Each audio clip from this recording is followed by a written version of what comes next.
Hey guys, I'm Edward with Everything Kayak. We want to thank you for tuning into our YouTube channel. Be sure to like and subscribe. Hit the notification bell if you want a heads up anytime we post a video. So we're going to throw these in together, but this is going to be the 2020 Pro Angler. We'll talk specs, and then run through features.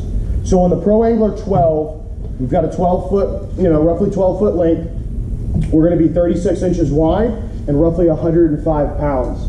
That's going to be without your stuff in it.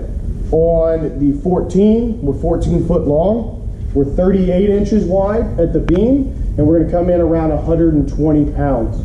Mostly what we're going to see differences in these two boats are your bow hatch space and your tank well space. So we're going to drop through the features on the 14, and then we'll touch base, guys, as we go. So as you guys have gotten used to on that Pro Angler, we're going to have that nice beefy handle right up front. Really good carry handle. We got a little more weight on these boats, but they do a bit more than some of the other models, so that gives us a really good handle to haul and unload. So with our bow hatches, and we'll pass back and forth from these boats on the different features, you can see the surface area on the 2014 or the 14 footer. My apologies, guys, it's a 2020. So on the 14, you're going to see that large bow hatch. You're going to get your instruction manual, your cassette is going to drop in, and then your components for your install of your transducer. So looking at that, let's bump back over here.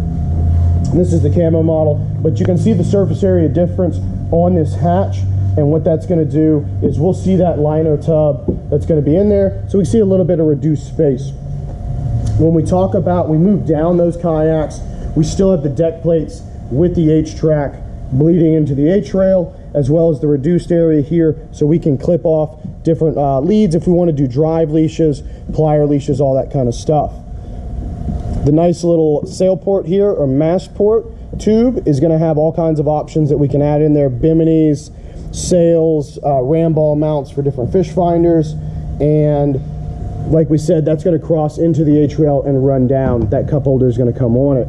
Now looking at horizontal rod storage, we'll zoom around here and show you guys. The 12 is going to have 4 ports on the bow here for your horizontal rod storage, and your PA14 is going to have 6. So with the increased width and different setups here in that 14, we're going to have a little bit bigger boat. We're going to have a little more storage. We are going to see the ST chair in both of these with the same range of adjustment, both with the seat bottom, the seat back, the lumbar tensioner, as well as the kickstands, where those seats can be operated and dropped down into a low position. Both are also going to have, still on the dual steering for that 2020, we're going to see those nice risers that we saw a couple years ago introduced. Really good setup. Now on these boats, we're going to have a setup. We're going to have a couple different T-handles. This one here is going to be the kickstand. So when we want that seat in the low position, we're going to pull that, apply weight to forward on the chair, pull the kickstand, and drop the seat down. The next one in lineup on here is going to be the skeg.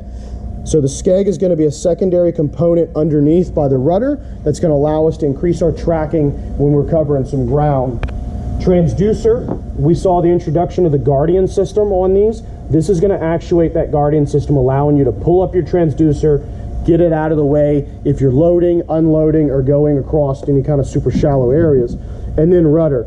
Guys, you've got the deployable rudder on this boat. It is spring-loaded as well as your skeg, but you can pull it up, definitely loading and unloading, hauling, but even in the water if you need to, you can pull it up, pull it around, get some good spinning and moving out of it. We're going to see those levers cross the board here on both models. Moving into the tank wells in the back of these kayaks, again, this is where we're going to see some different changes. So in the 12, you'll see that space there in the back. That's going to be our tank well with the new hatch set up for the round hatch for the 2020s, with the beverage opener, as well as that gasket that's going to be up on the top instead of around the actual lid section there. It's going to help reduce debris coming in, as well as the that water coming in. It's going to keep that gasket a little bit better. And then again on that 14, we'll see that large tank well with the flush mount rod holders on both sides. Pop that out of the way. We'll see the flush mounts on both models, as well as that updated hatch. And then a little key feature that shows up on the Pro Anglers is the T-handle. So this allows us to take our double-bladed paddle, break it down into 2 different pieces, but we can utilize that paddle as a single-bladed paddle and operate it if we want to in that you know, whatever condition we're doing, we can use that. And there's going to be clips, both the 14 and the 12 are going to have the paddle clips on the back ready to go. We will see a nice big piece of H-rail right here on the back as a carry handle. And then we'll show right up underneath here, guys. So still you've got your drain plugs with your skid plates that are on there. That rudder recess, when that rudder pulls up, goes right into there.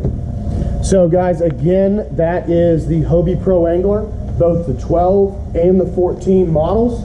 When we're looking at specs, we're around that 12-foot mark on the 12, 36 inches wide, 105 pounds. On the 14, we're roughly 14 feet long, 38 inches wide, and we're going to be at the 120 mark on that boat. So guys, thank you for tuning in. Cheers.